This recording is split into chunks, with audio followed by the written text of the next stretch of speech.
नमस्कार, मी दिनकर शिंदे. आपण पाहताय डीएस न्यूज. तुमचं मत माझं मत मध्ये आपलं स्वागत. मित्रांनो, महत्वाचा मुद्दा मी आपल्या समोर घेऊन आलोय तो म्हणजे असा की मनोज जरांगे पाटील यांनी लोकसभेच्या निवडणुकीमध्ये आपल्या मराठा समाजाच्या आरक्षणाला जो विरोध करेल त्याला पाडा अशी घोषणा केली होती. आणि या घोषणेनंतर महाराष्ट्रामध्ये जे काही लोकसभेच्या निवडणुकीमध्ये पडसाद आपल्याला पाहायला मिळाले ते आपण सगळ्यांनी त्या ठिकाणी पाहिलेले, अनुभवलेत. आणि विशेष म्हणजे सत्ताधारी असलेल्या महायुतीला मोठा दणका लोकसभेच्या निवडणुकीमध्ये बसलेला आहे. पंतप्रधान नरेंद्र मोदी यांच्या नेतृत्वाखाली लढल्या गेलेल्या या निवडणुकीमध्ये महाराष्ट्रामध्ये केवळ 17 जागेवरती महायुतीचे खासदार निवडून आले होते आणि 23 ठिकाणी महायुतीचे खासदारही पराभूत झाले. आणि याला मुख्य कारण ठरले ते मनोज जरांगे पाटील आणि मराठा समाजाच्या आरक्षणाचा लढा. मित्रांनो, जरांगे पाटलांनी महाराष्ट्रामध्ये पुन्हा एकदा प्रत्येक जिल्ह्याचा दौरा सुरू केलेला आहे. मराठवाड्याचा दौरा पूर्ण झाल्यानंतर मनोज जरांगे पाटलांनी आता आपला मोर्चा हा पश्चिम महाराष्ट्राकडे वळवलेला आहे. आणि त्या अनुषंगानं सोलापूर असेल, सांगली असेल, कोल्हापूर असेल आणि सातारा या चारही जिल्ह्यांमध्ये मनोज जरांगे पाटलांनी मराठा समाजाच्या विराट लाखोच्या संख्येनं सभा त्या ठिकाणी घेतलेल्या आहेत. आणि या सभेमध्ये विधानसभा निवडणुकीच्या संदर्भात मराठा समाजाची आणि जरांगे पाटलांची नेमकी काय भूमिका असेल याकडे सगळ्यांचं लक्ष लागलं होतं. परंतु जरांगे पाटलांनी सांगितलंय की महाराष्ट्रातल्या विधानसभेच्या निवडणुकीमध्ये उमेदवार निवडून आणायचे की पाडायचे याचा जो काही निर्णय असेल तो 29 ऑगस्टला मराठा समाजाची आंतरवाली सराटी या ठिकाणी विराट बैठक घेऊन आम्ही त्या ठिकाणी घोषणा करू आणि त्या ठिकाणी आम्ही चर्चा केल्यानंतर तो निर्णय जाहीर करू असंही सांगितलं होतं. परंतु मित्रांनो, जरांगे पाटलांनी या 4 जिल्ह्यांचा दौरा ज्यावेळेस केला त्यावेळेस त्यांनी 3 घोषणा मात्र या ठिकाणी केलेल्या आहेत. मला आपल्याला आवर्जून सांगायचंय की लोकसभेच्या निवडणुकीमध्ये जरांगे पाटलांनी सांगितलं होतं की आम्हाला जी आश्वासनं सरकारनं दिलेली आहेत ती आश्वासनं तात्काळ पूर्ण करा, नसता आम्ही लोकसभेमध्ये तुमचे उमेदवार पराभूत करू असा इशारा दिला होता. सत्ताधाऱ्यांनी त्याला गांभीर्याने घेतलं नव्हतं आणि परिणामी त्यांचे उमेदवार त्या ठिकाणी पडलेले आहेत. हाच धागा पकडून मनोज जरांगे पाटील यांनी साताऱ्यामध्ये झालेल्या सभेमध्ये, जाहीर सभेमध्ये सांगितलं की लोकसभेला आम्ही 23 उमेदवार पाडलेले आहेत, परंतु आता या 29 तारखेपर्यंत जर राज्य सरकारनं मराठा समाजाच्या सगळे सोयरे अध्यादेश लागू करण्याचा निर्णय जर घेतला नाही तर मात्र आम्ही विधानसभेला 113 ठिकाणी सत्ताधाऱ्यांचे आमदार पाडू अशी त्यांनी घोषणा केलेली आहे. विशेष म्हणजे हे सांगताना जरांगे पाटलांनी सांगितलंय की 113 विधानसभेच्या मतदारसंघामध्ये मराठा समाजाचं प्रभुत्व आहे, मराठा समाजाची ताकद त्या ठिकाणी जास्त आहे आणि त्यासोबत मुस्लिम समाजाची ताकद आमच्या सोबत आम्हाला मिळालेली आहे. या व्यतिरिक्त 12 बलुतेदार असतील, त्यामधले वेगवेगळे समाज असतील, तेही आमच्या सोबत येत आहेत. आणि विशेष म्हणजे धनगर समाज हा सुद्धा आमच्या सोबत आहे. या सगळ्यांच्या बळावर 113 मतदारसंघामधला आमचा अभ्यास पूर्ण झालाय आणि त्या ठिकाणी आम्ही सत्ताधाऱ्यांचे आणि मराठा समाजाला ज्यांनी विरोध केला असे कोणत्याही पक्षाचे नेते असोत त्यांना आम्ही त्या ठिकाणी पराभूत करणार आहोत. विशेष म्हणजे हे सांगताना त्यांनी सांगितलं की पश्चिम महाराष्ट्र असेल, मराठवाडा असेल आणि विदर्भ असेल या तिन्ही भागामध्ये 100% आम्ही सत्ताधारी उमेदवार पाडणार आहोत ज्यांनी मराठा समाजाच्या आरक्षणाला विरोध केलाय. राहिला प्रश्न मुंबई आणि कोकणचा, त्या ठिकाणचा सुद्धा आमचा अभ्यास सुरू आहे. लवकरच त्याची सुद्धा माहिती आम्हाला मिळेल आणि मग मुंबईमध्ये सुद्धा उमेदवार पाडायचे की निवडून आणायचे आणि कोकणमध्ये सुद्धा पाडायचे की निवडून आणायचे हे आम्ही त्या ठिकाणी जाहीर करू असं सुद्धा त्यांनी सांगितलंय. जरांगे पाटलांच्या एकंदरीत बोलण्यातून एक गोष्ट लक्षात येते, मराठा समाजाचे प्राबल्य असलेल्या काही मतदारसंघामध्ये मनोज जरांगे पाटील उमेदवारी देण्याच्या हालचाली त्या ठिकाणी करतायत. त्या ठिकाणी उमेदवारी देण्याची सुद्धा ते तयारी करतायत. ते समाजाला बोलताना त्यांनी सांगितलं की जर आपण उमेदवार देण्याचा निर्णय घेतला तर त्या ठिकाणी मात्र 100% तुम्हाला एकत्र येऊन मतदान करावं लागेल आणि तो उमेदवार निवडून आणावा लागेल. पण ज्या मतदारसंघामध्ये आपल्याला असं लक्षात येत आहे की तिथं आपला उमेदवार दिल्यानंतर निवडून येत नाही, परिणामी चुकीचा माणूस त्या ठिकाणी निवडून येईल असं जिथं वाटत असेल तिथं जमलेला एकवटलेला हा मराठा समाज त्याला पाडण्याची भूमिका घेईल आणि मग समोर कोणी जरी विजयी झाला तरी आपल्याला हरकत नाही, परंतु त्या ठिकाणी तो उमेदवार पाडल्या जाईल असं सुद्धा त्यांनी या ठिकाणी स्पष्ट सांगितलंय.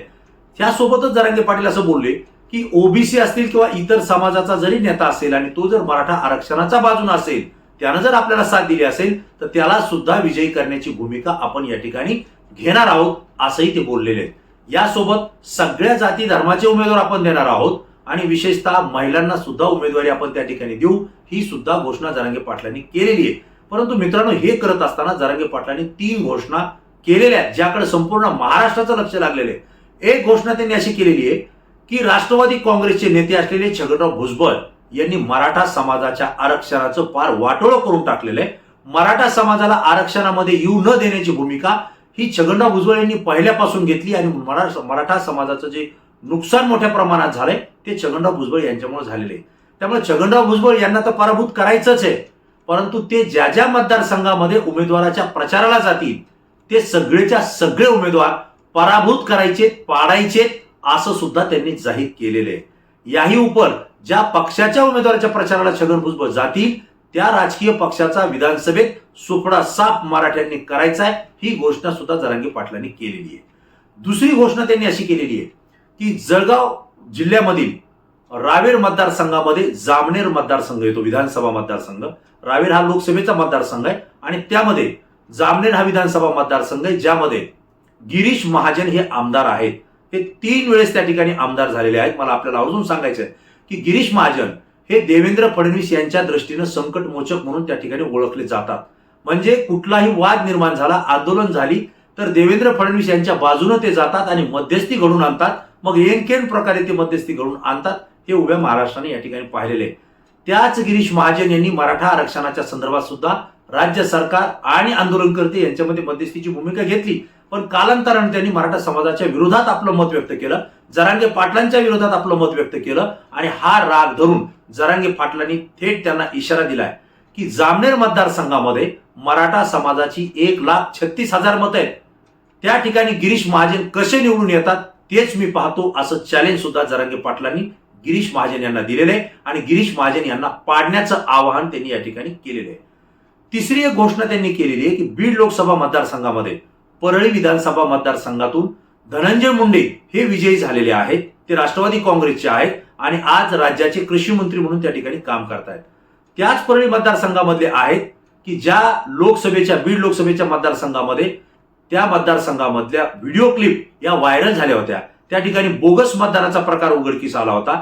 त्यानंतर अनेक मतदारांना मतदानापासून रोखण्याचं काम परळी विधानसभा मतदारसंघामध्ये झालं होतं आणि काही मराठा समाजावर सुद्धा त्या ठिकाणी भांडणं वाद करून मारामारीच्या घटना सुद्धा याच परळी मतदारसंघात घडल्या होत्या. या पूर्ण गोष्टींचा आणि घडामोडींचा धागा पकडून मनोज जरांगे पाटील यांनी सांगितलंय की परळी मतदारसंघामध्ये मराठा समाजाचे 1,14,000 मतदार आहेत आणि त्या ठिकाणी सुद्धा धनंजय मुंडे यांनी मराठा समाजाच्या आरक्षणाला विरोध केलेला आहे, त्यामुळे त्यांना सुद्धा त्या ठिकाणी पाडावं लागेल अशी घोषणा त्यांनी केलेली आहे. एकंदरीत मराठा समाजाच्या आरक्षणाला ज्यांनी विरोध केलाय आणि मराठा समाजाला ज्यांनी लोकसभेच्या निवडणुकीमध्ये त्रास दिलाय त्या ठिकाणचे उमेदवार पाडावेच लागतील, ही घोषणा जरांगे पाटलांनी केली आहे. आणि या पश्चिम महाराष्ट्राच्या दौऱ्यामध्ये महत्वाच्या 3 ज्या घोषणा केल्या ते म्हणजे छगन भुजबळ यांना पराभूत करून ते ज्या ठिकाणी जातील प्रचाराला ते उमेदवार पराभूत करणं, धनंजय मुंडे परळीमधून आणि जामनेरमधून गिरीश महाजन हे दोघंही कसे निवडून येतात हेही मी पाहणार आहे आणि त्यांनाही पराभूत या ठिकाणी करावंच लागेल, ही घोषणा जरांगे पाटलांनी केलेली आहे. एकंदरीत जरांगे पाटील हे आता मूडमध्ये आलेले आहेत. जसजशा विधानसभा निवडणुकीचा कालावधी जवळ येतोय तसतशा त्या एक एक घोषणा आता करत जातील अशी स्थिती निर्माण झालेली आहे. मित्रांनो, जरांगे पाटलांनी ज्या 3 घोषणा केलेल्या आहेत याला तमाम मराठा समाज आणि त्यांनी जे समाजाची नावं घेतली या समाजातले मतदार हे जरांगे पाटलांना त्या ठिकाणी साथ देतील का? धनंजय मुंडे आणि गिरीश महाजन आणि छगन भुजबळ यांना त्या ठिकाणी पराभव चाखावा लागेल का? म्हणजेच पराभव त्यांना होईल का? तुम्हाला काय वाटतंय? तुमचं मत या ठिकाणी तात्काळ द्या, कारण तुमची प्रतिक्रिया आमच्यासाठी अत्यंत महत्वाची, ती संपूर्ण महाराष्ट्रातून असते आणि ती अत्यंत अभ्यासपूर्ण असते. पुन्हा नवीन विषय नवीन मुद्दा घेऊन आपल्या समोर येईल. तोपर्यंत धन्यवाद.